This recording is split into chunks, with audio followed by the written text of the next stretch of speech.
Oi pessoal, namastê, tudo bem?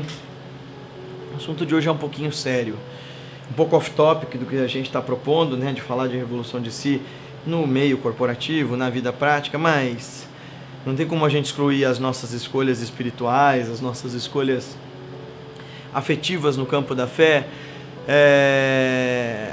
e não achar que isso tem uma aplicabilidade prática. Nós vamos falar hoje dessa situação toda que está rolando de denúncias de assédio e abuso, principalmente sexual, por parte de líderes espirituais e gurus brasileiros.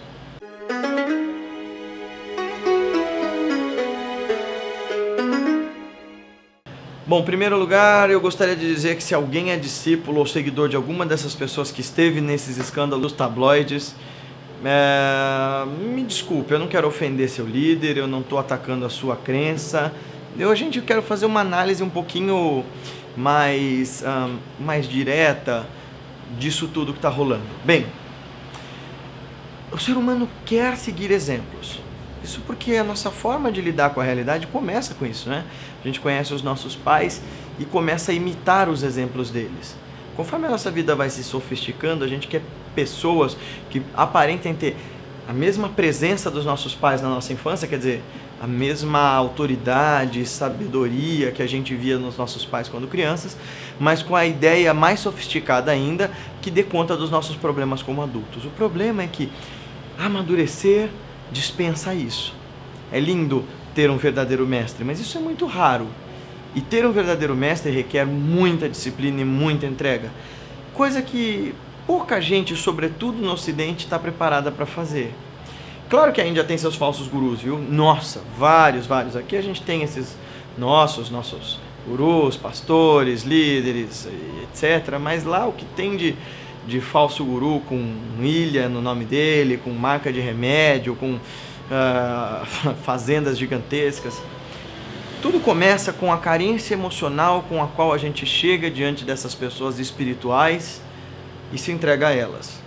É claro que quem chega a essas pessoas chega numa condição de vulnerabilidade absurda, passando problemas e tormentos terríveis, e que quando essas pessoas curam ou aparentemente curam os sofrimentos de quem foi buscar por eles, é claro que é fácil desenvolver uma afeição e uma obediência absurda. Mas isso não pode te tolir da sua razão, não pode te tolir do teu raciocínio, do teu intelecto e da tua lembrança, né? Por isso que no sagrado caminho do yoga, amar, servir e lembrar são três faces de uma mesma realidade divina. E lembrar é quem é você e qual é a realidade, é lembrar-se do que é o mundo. E nesse caso lembrar é lembrar que a pessoa é humana, que ela é falha. Esse caso desses gurus brasileiros é novidade no Brasil, mas é muito antigo lá fora, né? Você tem todos os casos envolvendo o Bhagavan Shree Rajneesh, as acusações, tá? Envolvendo o Bhagavan Rajneesh, que é o Osho, ou o Maharishi Mahesh Yogi. Eu não estou dizendo que nenhum deles é culpado ou inocente, eu estou dizendo que houve acusações. Fica calminho aí, respira fundo, ó. Passou? Vamos continuar. Você tem uma série de acusações, inclusive contra as mestres que eu sei que não fizeram nada, que eu garanto que não fizeram nada, como os mestres que vieram no começo do século XX, né? A forma mais fácil de você deslegitimar alguém que está fazendo um trabalho no bem é acusar a pessoa de abuso sexual. O Gandhi é um exemplo disso, né? Hoje os detratores do Gandhi falam dessas coisas, o que para mim é absurdo. O Gandhi era um gênio e eu não acredito nas acusações que fazem contra ele, mas isso sou eu. No entanto, ainda que fosse verdade, a obra dele fala mais alto do que esse tipo de coisa. Mas ele não feriu, até onde eu sei, vidas humanas dessa forma tão maligna que me parece que esses líderes brasileiros tenham feito. Especialmente um deles que ameaçava e assustava, sobretudo as mulheres que vulneráveis chegavam a ele. Isso é impensável. Como é que eu acredito nisso? Eu acredito que a gente tem que ter muito mais lucidez espiritual, parar de colocar nas pessoas a fé que nós devemos depositar em nós para encontrar o divino que se realça em nossos corações.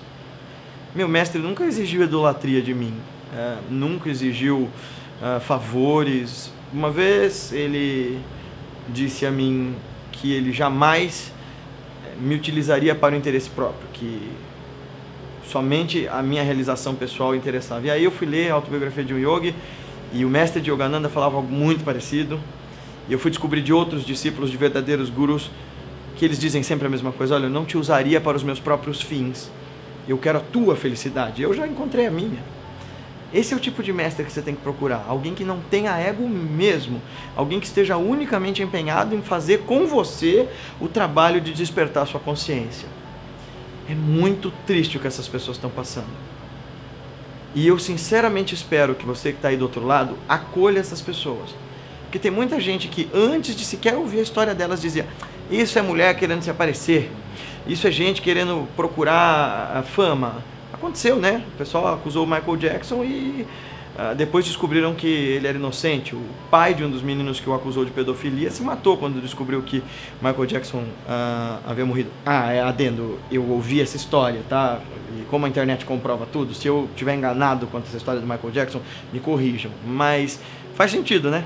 Toda a minha compaixão para as pessoas que passaram por abuso. Eu não tenho ideia de como deve estar doendo, mas eu garanto que se eu puder fazer alguma coisa, eu me coloco aqui de mãos postas para ajudar. Não confunda o caminho que te fez bem com a pessoa que te fez mal. E eu sei que é muito difícil não fazer isso. Com o tempo essa dor passa.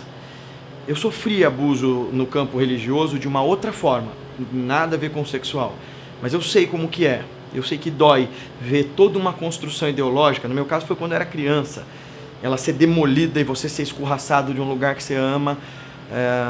Mas passa, eu garanto que passa. Procure a família, os amigos. Procure fazer coisas que modifiquem o seu foco. Mas não perca a fé, sobretudo em si mesmo. Na sua capacidade de se reinventar, de fazer da sua vida uma vida que vale a pena.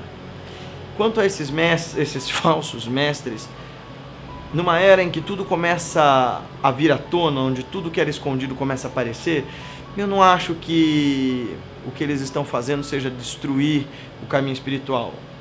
Nas palavras de Sai Baba, um mestre que também foi controverso, porque acusaram ele de muita coisa, eu não sei dizer quais são verdade e quais não. Pelo professor Hermógenes, alguém que eu gosto demais, eu posso acreditar que o Sai Baba era alguém sério. Não é que haja mais trevas, o que há é mais luz. Aquilo que ficava oculto agora está aparecendo. E é claro que quando a gente joga luz num quarto que estava escuro, fechado durante muito tempo, a primeira coisa que a gente vai viver é sujeira, bagunça e desordem. Depois que a gente faz o esforço para ir arrumando, vale a pena. Então, não percam seu tempo disseminando ódio contra esses abusadores, se eles forem condenados como abusadores. Percam o tempo de vocês neutralizando a ação deles e acolhendo as vítimas. Isso é o melhor que a gente pode fazer. Quanto a você mesmo, quanto ao seu caminho, fique esperto. Ninguém é tão bom assim que esteja à prova de tudo. Ramakrishna, que era um grande mestre, dizia para o seu discípulo, também um grande mestre, Vivekananda: teste-me como os agiotas testam as suas moedas, teste-me até que não reste dúvida em seu coração de que eu posso lhe mostrar o caminho. Quer dizer, se um iluminado falava isso, exija que qualquer pessoa que você seguir, a nível afetivo, ou espiritual, ou sacral, deixe ser testada por você. Até nosso próximo encontro com um tema menos triste. Namastê. Gostou desse vídeo? Então, por favor, não se esqueça de clicar no sininho, se inscrever no nosso canal, dar o joinha ali embaixo e divulgar esse vídeo para os teus amigos nas suas redes sociais. Ajuda muito o nosso trabalho. Revolução de Si tem a ver com interação, tem a ver com contato, tem a ver com a gente espalhar aquilo que faz bem. Então, nosso próximo encontro. Namastê!